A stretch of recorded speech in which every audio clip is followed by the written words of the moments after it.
Good morning, guys. How are we all doing? I am Dan from Trading with Dan. This is our Bitcoin morning update. So if you guys wouldn't mind smashing that like button, we shall go over to those Bitcoin 4-hour charts.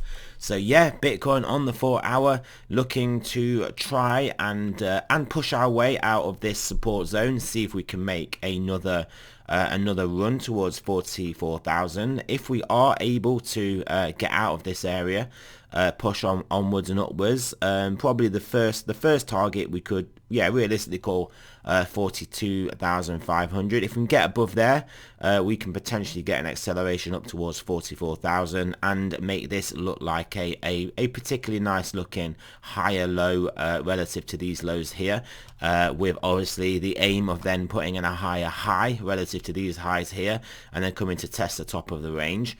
That is what we are looking at, but as we do know, we are going to be heavily biased by Finance 1.0 markets. So yeah, Ethereum Satoshi pairing with this slightly well, I wouldn't call it slightly bullish, but this move off the recent lows. The Ethereum Satoshi pairing is also making a little move off the recent lows, but it does need to get up through this resistance area and back up into here to start to look good again. The USD pairing similarly just in the middle of this range here, not particularly doing a lot. If it gets above, well, we can just round it up to 3,200. Maybe we can get that move up to around 3,400. And if we get above 3,400, then it will start to look good, but that will be pretty much be driven by the direction of Bitcoin, which will pretty much be driven by the direction of Finance 1.0 markets, of which we are going to have a look at now. So yeah, as you can see, not good here. The S&P has forward checked, back checked, and now looking to paycheck lower or inverse paycheck lower down to this support area. If it loses this support area, it does kind of lose a lot of the this formation, which will then start to look like a topping formation, and then we could be looking for protracted moves to the downside. Anyone's guess where it could come in, but you'd want to hope that it does not come in lower than this level here.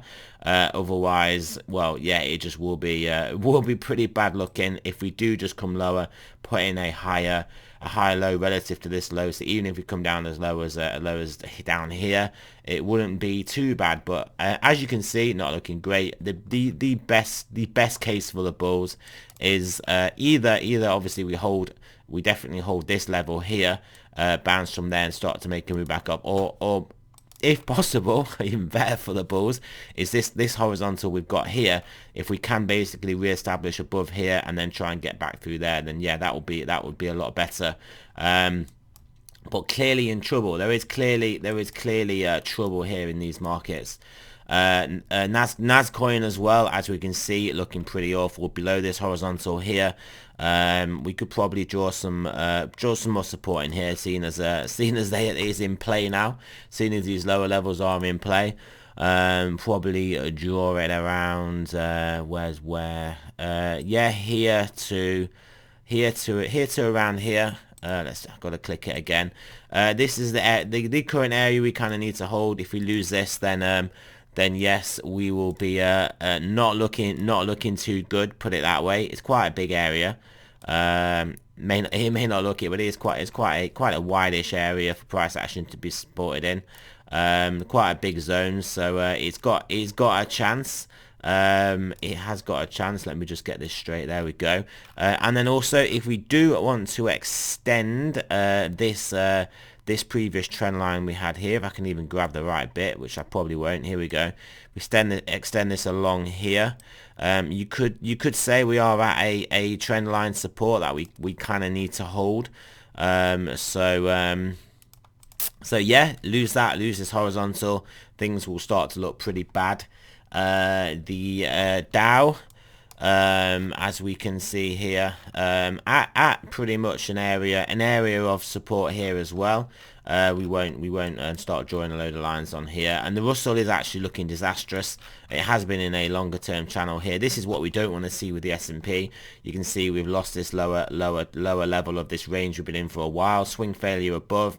We are now below. Is it a swing failure below? It could be. We could reverse these.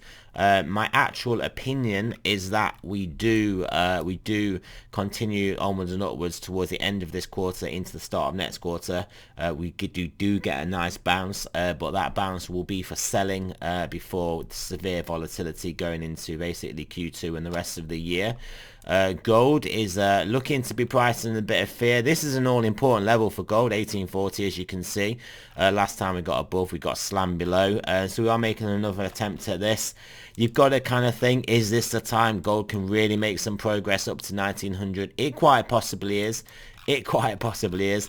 Maybe we are seeing some rotation out of crypto into precious metals. I know it has been talked about a lot by obviously certain proponents of precious metals, but this is not looking too bad for a move higher. So we shall see. But remember, this is one of the most manipulated markets because this is the one of the main gauges for inflation that the market looks at. The 10-year still looking pretty dire also, although not pushing onwards and upwards from here. This is obviously the main thing we are looking at for problems in the market. We can now put another level if we break below here. Then yeah, we can potentially potentially hope we put in a top and move lower. DXY though, as you can see, hitting into this resistance area and easing off. So are we going to come back down and come lower, or are we going to print a higher low somewhere, a higher low relative to this low here, and then continue on upwards? Yeah, we shall have to see. Oil again causing a bit of pain, but easing off into this support level. I mean, if this forward check, back checks, and checks onwards and upwards, which ultimately I expect it will, although it could have a deeper retrace before continuing upwards. But this is again another pain trade for the market, along with the 10-year, and will be along with the DXY if it does push higher as well. So we have got warning flags. But like I said, I do think there's certain conditions are gonna lead us to this potentially being a buy and the dip opportunity in stocks for one last push up, of which that will be what. If we do this, that will be what I believe the smart people will be trying to sell into, and then maybe it'll go on higher for longer than people will expect, but ultimately it probably will end up in tears. So yeah, that is a bit of a recap of overall markets. Bitcoin dominance, hopefully putting in a lower high here. A bit more risk off, one last pump up, one last nice couple of months of bullish action, take us deep into here, and then as I've always been saying, this is potentially where we could see the end of this bull run. Some nice price action into here to exit. But we need stock markets on our side. We need that 10-year to ease off, and we do. Yeah, I mean, we basically need to not collapse from here. Stocks are looking bad and could come down from here, but like I said, I do think it's more likely we bounce here. Maybe we even don't make new highs, but make it a decent way of the way up, and then we have a nice rally to sell into. Similarly with Bitcoin, maybe we do get a nice pump up. Maybe we don't get to new all-time highs, although you can't rule it out with Bitcoin. Bitcoin's a bit of a wild horse. But yeah, even if we only get up as high as 58s, would be a very nice level to exit. Assuming that obviously, I mean, they will be selling into this level basically. Whether we can push on through, they can manipulate us 10k higher and then have a crazy another, then obviously pump 10k higher because we're at all-time highs. Maybe they can do that. Maybe there is too much selling into this $58,000 level. A lot of it will depend on obviously what point in time we get up there, because obviously we do know if stock markets do have a bounce, they are on the clock. They are on the clock. Like they're not gonna keep rallying all year, put it that way. So yeah. Or can we time this? Not even like it's timing. We need it actually to turn around, go up, and then time it. So can we actually call this reversal and then try and time an exit? We shall have to see. This is just the game. This is the game we play. This is the casino in which we reside. So yeah, we shall see what happens. So yeah, there you go, guys. Like again, I said, all to play for. Maybe next week we do see the start to real pull through the stock markets. Start to then trend upwards in the medium term. We do see a turnaround, and then it's just how high can we go?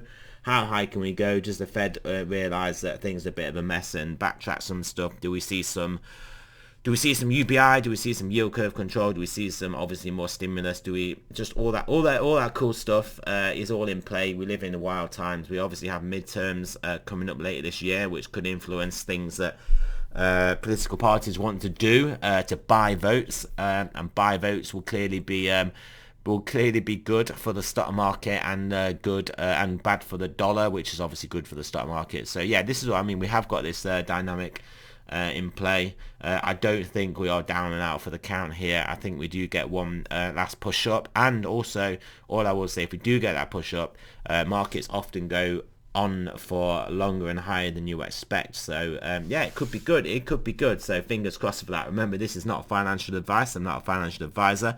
Always do your own research, and I shall speak to you guys soon.